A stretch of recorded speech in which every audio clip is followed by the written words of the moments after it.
Hello मेरे प्यारे बच्चों, आप सभी का मैथ्स लर्नर में बहुत बहुत स्वागत है। बच्चों, जैसा कि हमने पीछे एक्सरसाइज 3.3 इससे पहले लेक्चर में ख़त्म की है, आज बच्चों हम बात करेंगे मिसलेनियस की एक्सरसाइज के बारे में।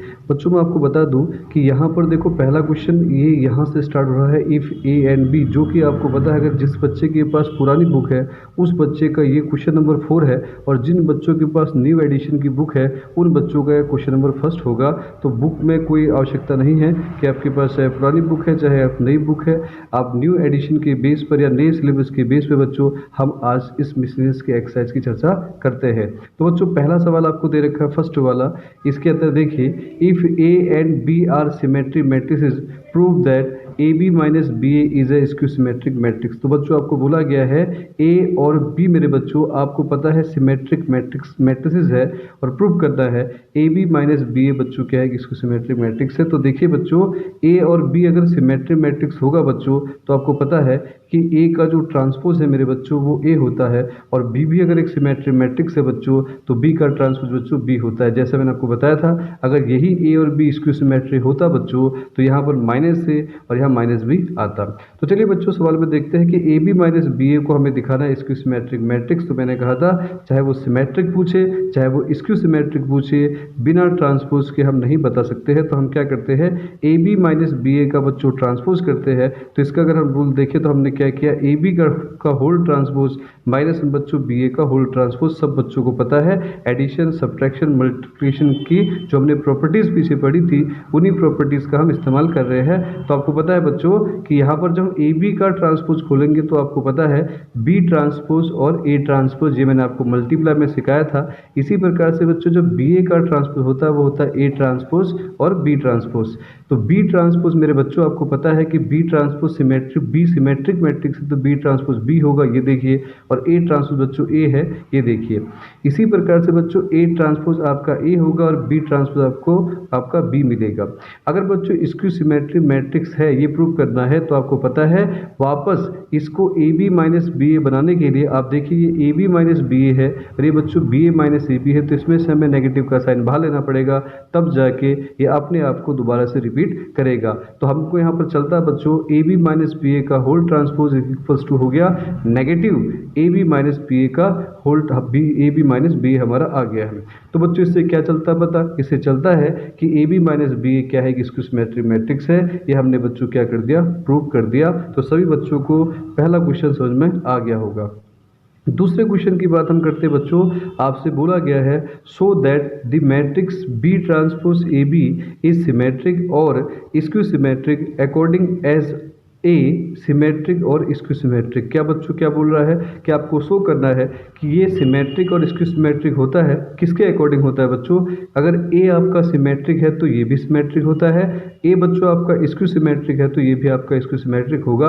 इस बात को हम देखते हैं, समझते हैं कैसे। तो बच्चों मैंने इसको केस में बनाया है। पहला केस हम लेते हैं किसका, अगर ए बच्चों सिमेट्रिक मैट्रिक्स होगा तो क्या होगा, तो आपको पता है अगर ए सिमेट्रिक मैट्रिक्स है तो ए का ट्रांसपोज बच्चों ए होगा। और हम अब चेक करते हैं इसके बारे में कि ये सिमेट्रिक होगा कि नहीं होगा। तो हमने इसका बच्चों ट्रांसपोज किया, ट्रांसपोज करने का रूल सबको पता है। तो यहाँ पर देखो ए बी ट्रांसपोज और इसका ट्रांसपोज है ही, इसके ऊपर डबल ट्रांसपोज रहेगा तो बी ट्रांसपोज का होल ट्रांसपोज, मैंने कहा था किसी मैट्रिक्स के ट्रांसपोज का होल ट्रांसपोज वापस वही मैट्रिक्स आ जाती है। ए बी ट्रांसपोज की हम बात करें तो बच्चों इसके अंदर प्रॉपर्टी लगाई बी ट्रांसपोज ए ट्रांसपोज और इनटू में आपका बी आ गया। बच्चों बी ट्रांसपोज हमको नहीं पता, पर हमको पता है कि ए सिमेट्रिक मैट्रिक्स है तो ए का ट्रांसपोज ए है। तो बच्चों जहाँ पर हमारे पास ए का ट्रांसपोज है वहाँ हमने ए यहाँ पर पुट कर दिया है, और ये आपका बी। आप देखिए जब हमने इसका ट्रांसपोज किया तो बच्चों इसने अपने आप को वापस रिपीट कर दिया। तो हमको मालूम चलता है कि जब ए हमारे पास सिमेट्रिक होगा तब आपका बी ट्रांसपोज ए बी क्या होगा बच्चों, सिमेट्रिक होगा। तो यहाँ लिखा गया है B transpose A B is symmetric whenever A is symmetric matrix. इसी प्रकार से बच्चों इसके दूसरे केस की हम चर्चा कर लेते हैं। इसका सेकंड केस देखिए बच्चों, सेकंड केस में मैंने कहा था कि दूसरा केस हम लेके चलते हैं। अगर ए बच्चों स्क्यू सिमेट्रिक मैट्रिक्स होगा तो क्या B transpose A B skew symmetric होगा, तो देखते हैं। तो बच्चों क्या किया, ए का ट्रांसपोज आपको पता है स्क्यू सिमेट्रिक माना है तो ए का ट्रांसपोज माइनस ए होगा। अब हमने इसको चेक किया बी ट्रांसपोज ए बी का होल ट्रांसपोज, तो बच्चों आपको फॉर्मूला पता है ए बी का होल ट्रांसपोज और यहाँ पर बी ट्रांसपोज का होल ट्रांसपोज। तो बच्चों A B transpose as it is रखा है, किसी बी ट्रांसपोज का होल ट्रांसपोज बच्चों बी होगा और यहाँ पर मैंने ट्रांसपोज खोला तो B transpose A transpose B होगा, ए ट्रांसपोज बच्चों यहाँ माइनस ए होगा, क्योंकि आपको पता है ए एक क्या है मेरे बच्चों, आपका स्क्यू सिमेट्रिक मैट्रिक्स है। तो यहाँ पर ए ट्रांसपोज इक्वल्स टू बच्चों माइनस ए रखा, नेगेटिव बाहर आ गया आपका, आपको दिख रहा होगा minus B transpose A B. अब आपको पता है इसने अपने आप को रिपीट तो किया, पर आपको पता है नेगेटिव का साइन बाहर आ गया, और जब भी नेगेटिव का साइन बाहर आता तो बच्चों उस मैट्रिक्स को क्या नाम देते हैं, स्क्यू सिमेट्रिक मैट्रिक्स होगी। कब होगा, जब बच्चों ए क्या है आपका स्क्यू सिमेट्रिक मैट्रिक्स होगा। इस बात को हमने प्रूव कर दिया है, जैसा उसने शो करने के लिए कहा था और हमने शो करके आपको दिखा दिया। तो बच्चों सभी को सेकंड क्वेश्चन भी समझ में आ गया। चलिए बच्चों थर्ड क्वेश्चन की तरफ चलते हैं। थर्ड क्वेश्चन थोड़ा इंपॉर्टेंट है, तो इससे सारे बच्चे बहुत ध्यान समझेंगे, क्योंकि ये क्वेश्चन बोर्ड में आया हुआ सवाल है।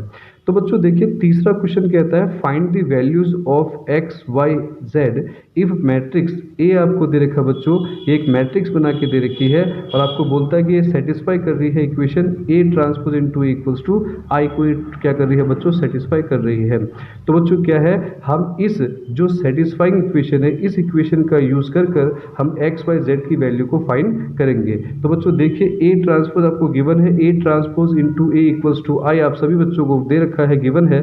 तो बच्चों ए का ट्रांसपोज आपको पता है, ट्रांसपोज रो के एलिमेंट कॉलम में आ जाएंगे, सेकंड रो के एलिमेंट कॉलम में आ जाएंगे, थर्ड के एलिमेंट कॉलम में आ जाएंगे। तो देखिए बच्चों ये कॉलम में आ गए, ये भी आपके कॉलम में आ गए हैं, ये भी आपके कॉलम में आ गए हैं।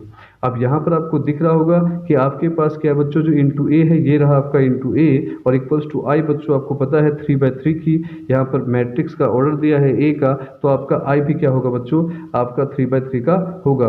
तो यहाँ मेरे बच्चों ध्यान से सुनना, आप दोनों को मल्टीप्लाई करना है। मल्टीप्लाई करना सब बच्चों को आता होगा। मल्टीप्लाई कैसे किया जाता है, तो बच्चों फर्स्ट रो फर्स्ट कॉलम, पहले जीरो को बच्चों जीरो से मल्टीप्लाई करेंगे तो जीरो आएगा, फिर बच्चों एक्स को एक्स से करेंगे तो एक्स स्क्वायर आएगा, प्लस में बच्चों एक्स को एक्स से करेंगे तो एक्स स्क्वायर आएगा। इसी प्रकार से बच्चों फर्स्ट रो और सेकंड कॉलम, जीरो को बच्चों 2y से करेंगे तो जीरो आएगा, एक्स वाई को बच्चों एक्स वाई से करेंगे तो प्लस का एक्स वाई आएगा, प्लस माइनस बच्चों माइनस, यानी कि यहाँ पर माइनस का एक्स वाई आएगा। First row third column, zero को जेड से किया तो जीरो आया बच्चों, एक्स को हमने किससे किया माइनस जेड से तो माइनस का जेड एक्स एक्स जेड आया बच्चों, या जेड एक्स आया। फिर बच्चों एक्स को मल्टीप्लाई किया जेड से तो प्लस का एक्स जेड हमारा आया है। अब सेकंड रो को मल्टीप्लाई करेंगे फर्स्ट कॉलम के साथ, तो बच्चों 2y को जीरो से किया तो जीरो आ गया, y को बच्चों x से किया तो x वाई आ गया, प्लस माइनस माइनस तो ये बच्चों माइनस का x वाई आ गया। सेकंड रो बच्चों फर्स्ट कॉलम 2y को 2y से किया तो 4y स्क्वायर आ गया, y को मेरे बच्चों y से किया तो y स्क्वायर आ गया, माइनस माइनस बच्चों प्लस हो गया, y स्क्वायर आ गया। Third row second row third column बच्चों 2yz, y को z से किया तो 2yz आ गया, y को बच्चों माइनस जेड से किया तो माइनस का yz आ गया, माइनस y को बच्चों z से किया तो माइनस का yz आ गया। तो हमने सेकंड रो से तीनों कॉलम को मल्टीप्लाई कर लिया है। अब इसके बाद बच्चों हमारा आता है थर्ड रो फर्स्ट कॉलम की हम बात करते हैं। Third row first column, x को जीरो जेड को जीरो से किया बच्चों जीरो आ गया, माइनस जेड को x से किया माइनस जेड एक्स आ गया, प्लस जेड को हमने x से किया तो प्लस जेड एक्स आ गया। थर्ड रो और सेकंड कॉलम को मल्टीप्लाई किया, z को बच्चों 2y से किया तो 2yz आ गया, माइनस z को y से किया तो माइनस का yz आ गया, z को बच्चों माइनस y से किया तो हमारे यहाँ देखिए ध्यान से माइनस का yz आ गया। फिर उसके बाद बच्चों third row last column, z को z से किया बच्चों z स्क्वायर आ गया, माइनस माइनस बच्चों प्लस का z स्क्वायर हो गया, प्लस प्लस बच्चों क्या z स्क्वायर आपका आ गया है। तो यहाँ बच्चों इसको हम सॉल्व करके लिखते हैं पूरा। तो यहाँ देखिए एक्स स्क्वायर बच्चों प्लस किया तो 2x स्क्वायर, एक्स वाई से एक्स वाई बच्चों कैंसिल तो जीरो आ गया, एक्स जेड से एक्स जेड कैंसिल तो बच्चों ये भी जीरो आ गया, एक्स वाई से एक्स वाई कैंसिल तो बच्चों ये भी जीरो आ गया। 4y square plus y square, कितने वाई स्क्वायर है बेटा 6y स्क्वायर हो गए। यहाँ देखो yz और yz माइनस का 2yz होगा, इससे पूरा कट जाएगा तो बच्चों जीरो बचेगा, zx से zx कटेगा तो बच्चों जीरो आ जाएगा। यहाँ भी देखो माइनस yz माइनस का 2yz, इससे पूरा कट जाएगा, जीरो आ जाएगा। z स्क्वायर तीनों को प्लस किया तो बच्चों 3z स्क्वायर आ गया, इक्वल में आपका आ गया बच्चों 1 0 0 1 0 0 0 1 0 0 0 1, यानी आई रखा हुआ है। अब बच्चों दोनों मैट्रिक्स इक्वल है तो इक्वल के लिए इक्वेट कर देंगे, 2x स्क्वायर को 1 से, 6y स्क्वायर को 1 से, 3z² को 1 से। तो देखते हैं बच्चों इक्वेट करने पर हमारी वैल्यू क्या क्या आती है। तो जब बच्चों इक्वेट करने पे देखिए 2x² को 1 से किया तो x² हाफ हो गया, स्क्वायर हटाने पर प्लस माइनस और साथ में रूट लगेगा, 1 का रूट 1 बच्चों, 2 का कोई रूट नहीं होता तो x की वैल्यू प्लस माइनस 1/√2 आ गई। इसी प्रकार से बच्चों 6y² इक्वल्स टू 1 हुआ, y² की वैल्यू 1/6 हो गई, तो आप यहाँ से स्क्वायर हटाओगे तो प्लस माइनस के साथ आपका रूट लग जाएगा और y की वैल्यू मेरे बच्चों प्लस माइनस 1/√6 आ गई है। इसी प्रकार से बच्चों 3z² को हमने इक्वल रखा 1 के, तो z² आ गया बच्चों 1/3, स्क्वायर हटाएंगे तो रूट लग जाएगा प्लस माइनस के साथ, तो आंसर है बच्चों प्लस माइनस 1/√3। तो x की वैल्यू, y की वैल्यू, z की वैल्यू हमने फाइंड आउट कर ली है। तो सभी बच्चों को ये क्वेश्चन नंबर 3 भी समझ में आ गया होगा। अगर नहीं आया है बच्चों तो दोबारा से एक बार देखिए, आपको जरूर समझ में आ जाएगा। चौथे क्वेश्चन की हम बच्चों बात करते हैं। फोर्थ वाले क्वेश्चन की बात करें तो आपसे पूछा है, फोर्थ क्वेश्चन भी इंपॉर्टेंट है, थोड़ा इसको भी समझना ध्यान से। For what values of x, यानी कि आपको पूछा है कि x की किन वैल्यूज के लिए आपके पास मैट्रिक्स का रिलेशन किसके इक्वल होता है बच्चों, 0 के इक्वल होता है। तो इस प्रकार के मैट्रिक्स को बच्चों सोल्व कैसे करते हैं, तो सोल्व करने का तरीका हमने क्या किया बच्चों, आपको पता है ये मैट्रिक्स हमारे पास गिवन है मेरे बच्चों, इक्वल्स टू आपको 0 दिया है। ध्यान से बच्चों, तो बच्चों मल्टीप्लाई करते हैं, पहले फर्स्ट रो फर्स्ट कॉलम के साथ हम करेंगे। तो बच्चों 1 को 1 से किया तो 1 आ गया, प्लस में 2 2 जा 4 हो गया, प्लस 1 1 जा 1 हो गया। फर्स्ट रो को सेकंड कॉलम से किया बच्चों, 1 को 2 से किया 2 हो गया, 2 को 0 से किया बच्चों प्लस में 0 हो गया, 1 को 0 से किया बच्चों प्लस का 0 हो गया।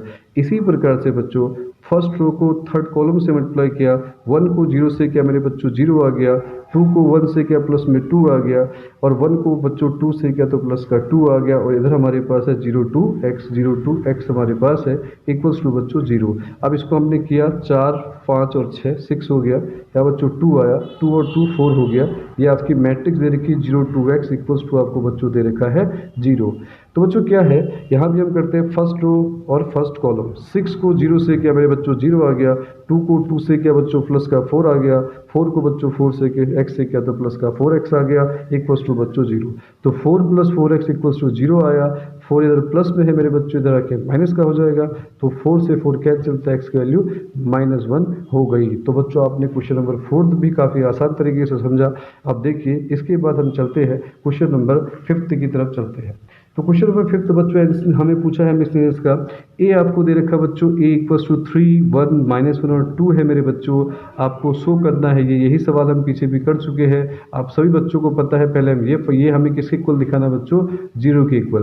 तो आपको पता है पहले इसमें a² फाइंड करना पड़ेगा, और a² मेरे बच्चों कैसे फाइंड करते हैं, तो आपको पता है a² को फाइंड करते हैं a इंटू ए से, यानी कि a² को मल्टीप्लाई a इंटू ए से हम इसको फाइंड करते हैं।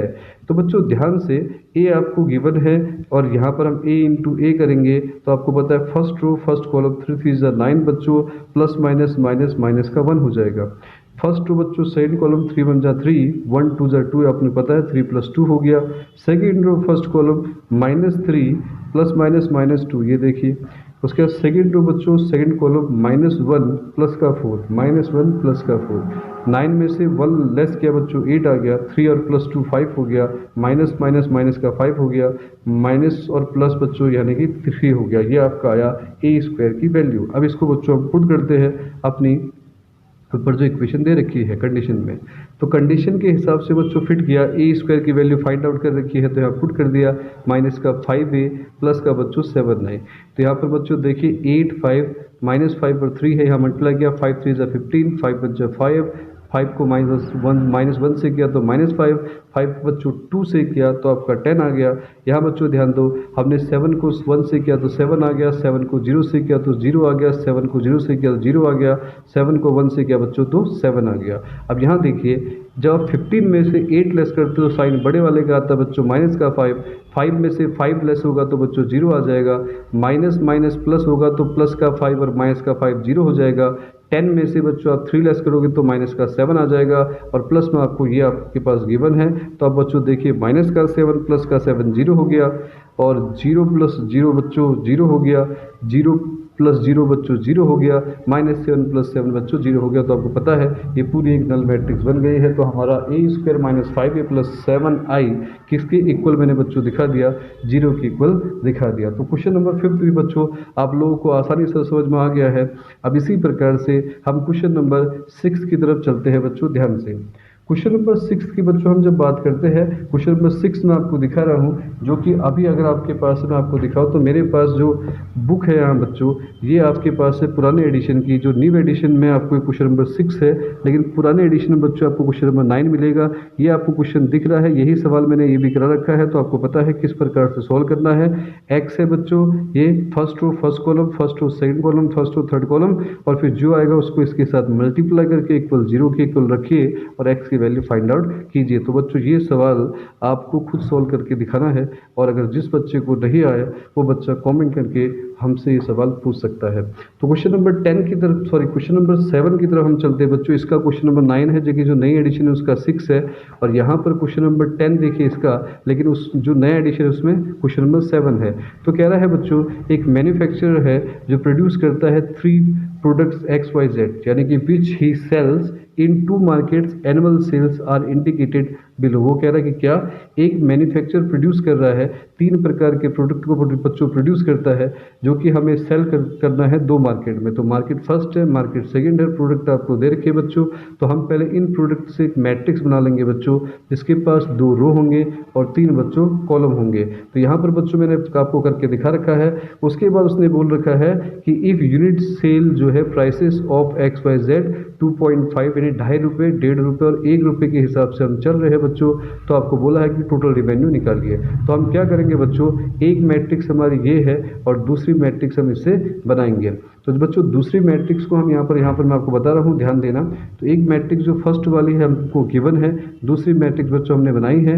अब हम इन दोनों मैट्रिक्स को मल्टीप्लाई करके अपना टोटल रिवेन्यू निकालेंगे। तो बच्चों इस प्रकार के सवाल अब बोर्ड में आने बंद हो चुके हैं, क्योंकि अब जो है इस चैप्टर की वेटेज थोड़ी सी कम कर दी है, जिसमें MCQ बेस्ड क्वेश्चन ज़्यादा पूछे जाते हैं, या फिर मैट्रिक्स में एक्स वाई की वैल्यू जैसे ये निकालने के लिए पूछा जाता है। इस क्वेश्चन में इतना ज़्यादा अब हमें करने की आवश्यकता नहीं है। फिर भी बच्चों ध्यान दीजिए कि आपको पता है जब टोटल रिवेन्यू निकालना होता है आपको, तो हमने क्या किया, इन दोनों को मल्टीप्लाई किया। मल्टीप्लाई करना मेरे बच्चों सबको आता है। ये पहली मार्केट का निकालना है, दूसरी मार्केट का रिवेन्यू निकालना है। तो मल्टीप्लाई किया मेरे बच्चों, तो मल्टीप्लाई ये रहा आपका।